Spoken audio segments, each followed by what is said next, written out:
Hi అండి, అందరికీ నమస్తే. Welcome back to our channel.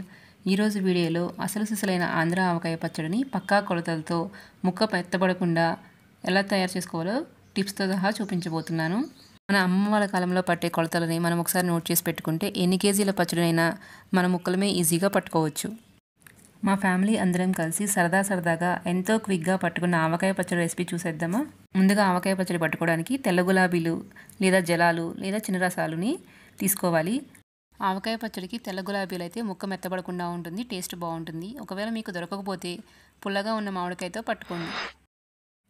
మేము పచ్చడి చేసుకున్న రోజు మామిడికాయలని అలాగే క్లీన్ చేసి కట్ చేయటము నేను క్లిప్ తీయలేదండి. ఇది మళ్ళీ సపరేట్గా తీసి మీకోసం యాడ్ చేశాను. ఇప్పుడు మీరు తీసుకున్న మామిడికాయలని వాటర్లో వేసుకుని ఒక 15 నిమిషాలు పక్కన పెట్టుకోవాలి. 15 నిమిషాల తర్వాత వాటర్లో నుంచి మామిడికాయలు శుభ్రంగా కడుక్కొని ఒక పొడి క్లాత్ మీద వేసుకోవాలి. మామిడికాయలన్నిటికీ తడి లేకుండా శుభ్రంగా మెత్తటి క్లాత్తో తుడిచిపెట్టుకోవాలి. ఏ పచ్చడైనా ఎక్కువ రోజులు నిల్వ ఉండాలి అంటే మనము చట్నీ చేసుకునేటప్పుడు తడి అనేది తగలకూడదు. మీరు తీసుకునే డబ్బా అయినా సరే, కలిపే గెరటైనా, లేకపోతే నిల్వ చేసుకునే జాడీలైనా సరే తడి లేకుండా ఎండబెట్టుకోవాలి. మామిడికాయలని ఇలా తడి లేకుండా తుడుచుకున్న తర్వాత మీరు ఇంట్లోనే ముక్కలుగా కట్ చేసుకోవచ్చు, లేదంటే బయటకు తీసుకెళ్ళి ముక్కలుగా కట్ చేయించుకొని తీసుకురావచ్చు.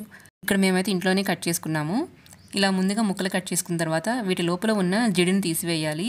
మీకు అలవాటు ఉంటేనే ఇంట్లో కట్ చేసుకోండి, లేకపోతే బయట మార్కెట్స్ దగ్గరికి తీసుకెళ్తే వాళ్ళే కట్ చేసి ఇస్తారు. ఇలా జిడిని తీసివేసుకున్న తర్వాత పల్చటి షైనింగ్ పొర ఉంటుంది చూడండి, అది మీరు నైఫ్తో కానీ లేదా ఏదైనా స్పూన్తో కానీ రిమూవ్ చేసుకోవాలి, లేకపోతే పచ్చడిలోకి వచ్చేస్తుంది. ఇలా అన్ని ముక్కలకి జీడి తీసేసి అలాగే పల్చడి పొరను కూడా రిమూవ్ చేసుకొని పక్కన పెట్టుకోవాలి. ఇప్పుడు వీటిని మీడియం సైజు ముక్కలుగా కట్ చేసుకోవాలి. మామిడికాయ ముక్కలు కట్ చేసుకున్నప్పుడు మరీ పెద్ద ముక్కలు కాకుండా అలానే చిన్న ముక్కలు కాకుండా మీడియంగా కట్ చేసుకోవాలి. అలాగే అన్ని ముక్కలకి టెంకె వచ్చేలాగా చూసుకోవాలి. ఒకవేళ మీరు కట్ చేసేటప్పుడు టెంకె లేని ముక్కలు వస్తే అవి సపరేట్గా పెట్టుకోండి. అవి కూడా పచ్చడిలో యాడ్ చేస్తే ముక్కలు మెత్తగా అయిపోతాయి. చూడండి, వీడియోలో చూపిస్తున్నట్లుగా మామిడికాయలన్నీ ఇలా మీడియం సైజు ముక్కలుగా కట్ చేసుకోవాలి. ఇప్పుడు వీటిని మెజర్ చేసుకోవాలి. ఇప్పుడు నేను ముక్కలు మెజర్ చేసుకోవడానికి సోలను తీసుకుంటున్నాను. ఆంధ్ర సైడు సోలా, మానిక, గిద్ద వీటితో మెజర్మెంట్స్ పెట్టుకొని ఉప్పు కారం వేసుకుంటారండి. దీన్ని మేము సోలా అంటాము. దీనితో 4 సోళ్ళు వేసుకుంటే ఒక మానిక అనమాట. ఇక్కడ మొత్తం నాకు 12 సోలలో ముక్కలు అయ్యాయి, అంటే 3 మానికలు అంటాము. సోలా అంటే అర్థమవని వాళ్ళ కోసం కప్ మెజర్మెంట్స్ కూడా స్క్రీన్ మీద డిస్ప్లే అవుతాయి, ఒకసారి చెక్ చేయండి. ఇప్పుడు ముక్కలు కొలుచుకున్న డబ్బాతోనే అన్ని మెజర్మెంట్స్ తీసుకుంటున్నాను. ఇప్పుడు పచ్చడిలో వేసుకోవడం కోసం డబ్బాన్నర కల్లు ఉప్పుని తీసుకున్నాను. దీన్ని ఒక మిక్సీ జార్లోకి వేసుకొని మెత్తని పౌడర్ లాగా చేసుకోవాలి. పచ్చడిలో వేసుకునేటప్పుడు కల్లుప్పు అయితేనే టేస్ట్ బాగుంటుంది. ఒకవేళ మీరు నార్మల్ ప్యాకెట్లో కొన్న సాల్ట్ తీసుకుంటున్నట్లయితే కొంచెం తగ్గించి వేసుకోండి, దాంట్లో ఉప్పదనం ఎక్కువ ఉంటుంది. ఉప్పుని మెత్తగా గ్రైండ్ చేసుకున్న తర్వాత మీకు పచ్చడి కలుపుకోవడానికి వీలుగా ఉండే వెడల్పాటి టబ్లోకి కానీ ఏదైనా ఒక ప్లేట్లోకి కానీ తీసుకోండి. సాల్ట్ వేసుకున్న తర్వాత ఒక 2 టీ స్పూన్ల పసుపు కూడా వేసుకోవాలి. ఇక్కడ మా దగ్గర వెడల్పుగా ఉన్న బౌల్ లేదు, అందుకని ఈ డబ్బాలోనే పచ్చడి కలుపుకుంటున్నాము. నెక్స్ట్ అదే బౌల్లో డబ్బాన్నర కారము యాడ్ చేసుకోవాలి. ఇది ఇంట్లో పట్టించిన కారమేనండి, స్పైసీగానే ఉంది. ఒకవేళ మీరు బయట ప్యాకెట్స్లో కొన్న కారం అయితే స్పైసీనెస్ని బట్టి క్వాంటిటీ కొంచెం ఎక్కువ వేసుకోండి. మీరు ఎప్పుడైనా పచ్చడిలో ఉప్పు కలుపుకునేటప్పుడు ఫస్ట్ కొంచెం తగ్గించి వేసుకోండి. మీకు సరిపోలేదనిపిస్తే 3వ రోజు కలుపుకోవచ్చు, కానీ ఒకేసారి ఎక్కువ వేసుకున్నామంటే తర్వాత తగ్గించడానికి కుదరదు కదా. నెక్స్ట్ దీనిలోనే 3/4 డబ్బా వరకు ఆవపిండిని వేసుకోవాలి. ఇక్కడ నేను ప్యాకెట్లోది యూజ్ చేస్తున్నాను. మీరు కావాలంటే ఇంట్లోనే ప్రిపేర్ చేసుకోవచ్చు. ఆవాలని ఒక 2-3 గంటలు ఎండలో పెట్టుకొని మెత్తని పౌడర్ లాగా చేసుకొని జల్లించి యాడ్ చేసుకోవాలి. కొంతమంది ఆవపిండి ఎక్కువ వేసుకుంటారు, మీరు కావాలంటే ఫుల్ డబ్బా అయినా వేసుకోవచ్చు. ఇప్పుడు వీటన్నిటిని ఒకసారి బాగా కలుపుకోవాలి. మీ దగ్గర మెంతిపిండి రెడీగా ఉంటే 1/2 డబ్బా కంటే తక్కువ ఈ టైంలోనే యాడ్ చేసుకోండి. మేము తర్వాత యాడ్ చేసాము. ఇప్పుడు ఇది బాగా కలుపుకున్న తర్వాత దీనిలో 1.5 కేజీ పప్పు నూనె కానీ లేదా శనగ నూనె కానీ వేసుకోవాలి. మామిడికాయ పచ్చడిలో పప్పు నూనె కానీ లేదా శనగ నూనె కానీ టేస్ట్ బాగుంటుంది. ఇక్కడ నేను ఒక 1/2 కేజీ యాడ్ చేస్తున్నాము. మేము తర్వాత మిగతా నూనె యాడ్ చేసుకున్నాము. ఈ పచ్చడి అనుకోకుండా అప్పటికప్పుడు వేరే వాళ్ళు కాయలు ఇచ్చారని పట్టారు, అందువల్ల అప్పటికప్పుడు ఇన్స్టెంట్గా ఉన్న ఇంగ్రీడియంట్స్ అన్నీ వేసాము, తర్వాత మిగతావి యాడ్ చేసుకున్నాము. టేస్ట్ మాత్రం సూపర్ వచ్చింది. మీరు పచ్చడి పట్టుకోవాలంటే ముందే అన్నీ రెడీ చేసి పెట్టుకొని పచ్చడి పట్టుకోండి.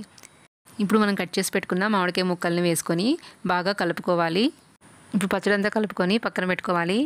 పచ్చడిలో మనం మెంతిపిండి వేసుకోలేదు కదా, ఇప్పుడు మెంతిపిండి కోసం స్టవ్ మీద ఒక ప్యాన్ పెట్టుకొని దానిలో మనము మెజర్ చేసుకున్న కప్పుతోనే ఒక 1/2 కప్పు మెంతులు వేసుకొని దోరగా ఫ్రై చేసుకోవాలి. ఇవి ఫ్రై అయ్యి చల్లారిన తర్వాత మెత్తని పౌడర్ లాగా మిక్సీ వేసుకోవాలి. మనం మామిడికాయ ముక్కలు మెజర్ చేసుకున్న డబ్బాలోనే 1/2 కంటే తక్కువ మెంతిపిండిని యాడ్ చేసుకోవాలి. అలాగే పచ్చడిలో మంచి సువాసన రావడం కోసం 200 గ్రాముల చిన్నులపాయల్ని మెత్తని పేస్ట్ లాగా చేసుకొని పచ్చడిలో యాడ్ చేసుకోవాలి.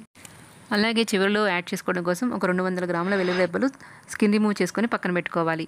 ఇప్పుడు ఇందాక మనం 1/2 కేజీ ఆయిలే వేసుకున్నాం కదా, ఇప్పుడు ఇంకొక కేజీ ఆయిల్ని కూడా వేసుకొని ఒకసారి బాగా మిక్స్ చేసుకోవాలి.